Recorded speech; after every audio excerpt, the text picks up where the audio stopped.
Kebanyakan trader yang pernah mengalami nasib yang belum beruntung saat melakukan aktivitas trading apa saja di broker mana saja. Ketika ditanya alasan kenapa sampai loss, jawabannya hampir sama saja bahwa loss adalah akibat signal analisa pasar yang masih salah. Padahal jika diselidik lebih dalam, biasanya karena overload, atau terlalu banyak membuka posisi dalam satu waktu sedangkan sisa dana tidak cukup kuat saat candle bergerak melawan target profit. Nah ini dalam trading disebut dengan istilah money management disingkat MM. Banyak trader pemula mengabaikan hal penting ini. Lebih memprioritaskan berapa banyak profit yang didapat tanpa memperdulikan modal cadangannya yang disebut ketahanan dana. Padahal salah satu penentu keberhasilan trading itu MM menempati urutan kedua. Sedangkan analisa itu belakangan. Meski analisa salah tapi MM sudah bagus sulit sekali untuk mengalami loss. Untuk itu saya akan jelaskan dalam video ini. Silahkan simak penjelasan lengkapnya dalam video ini sampai selesai. Bagi teman-teman yang baru singgah di channel saya ini jangan lupa dukung channel saya ini dengan klik subscribe. Like jika bermanfaat sehingga selalu mendapat notifikasi setiap update video terbaru dari saya. Jika kurang jelas silahkan ditulis komentar di kolom komentar. Money management adalah tata kelola dana dalam akun trading kita. Hal ini mencakup berapa jumlah alokasi dana dan sisanya untuk ketahanan dana misalnya. Berapa jumlah volume lot di setiap posisi transaksi. Berapa jarak antara harga entry dengan stop loss dan target profit. Serta berapa jumlah maksimal posisi trading yang akan dibuka dalam satu waktu yang bersamaan, sehingga justru trading tidak terlihat seperti gambling dengan mempertaruhkan uang secara sembarangan seperti trading hanya karena feeling. Atau tebak-tebak iseng berhadiah saja. Aktivitas trading itu seperti bisnis konvensional pada umumnya hanya perbedaan mencolok dari bisnis konvensional itu fisik, likuiditasnya, dan non-leverage. Tapi selain mempersiapkan strategi, money manajemennya juga pasti dihitung dengan baik sebelum mulai. Supaya antisipasi kemungkinan-kemungkinan jika saat fakta tidak berjalan sesuai rencana. Misalnya jika si A ingin membuka salah satu usaha UMKM bakso hanya dengan modal 10 juta rupiah. Pasti dihitung berapa target mangkok per hari. Jika tidak sampai terjual semua hari itu apa solusinya? Berarti per hari cukup keluar modal berapa? Nah aktivitas trading forex misalnya juga sebelum mempersiapkan ilmu dan strategi. Trader yang sudah pro, biasanya harus mengetahui berapa cash fee per lot. Berapa biaya penginapan per malam yang disebut dengan istilah swap. Bukan swap COVID-19.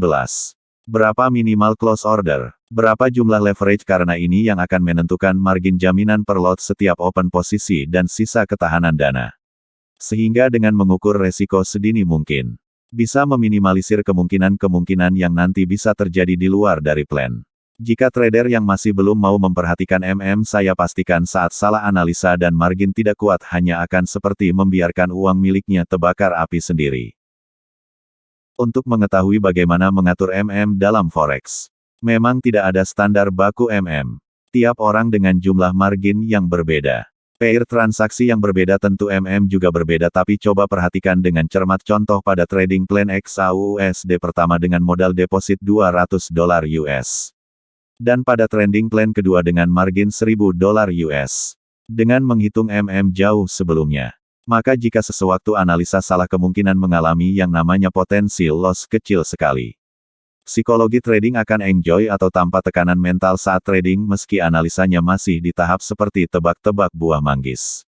Kalian yang sedang rencana trending di entah broker apapun bisa ikut contoh MM itu. Atau bisa sesuaikan dengan jumlah balance di akun kalian.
Tiap pair instrumen trading dan jumlah modal itu pasti berbeda-beda money manajemennya.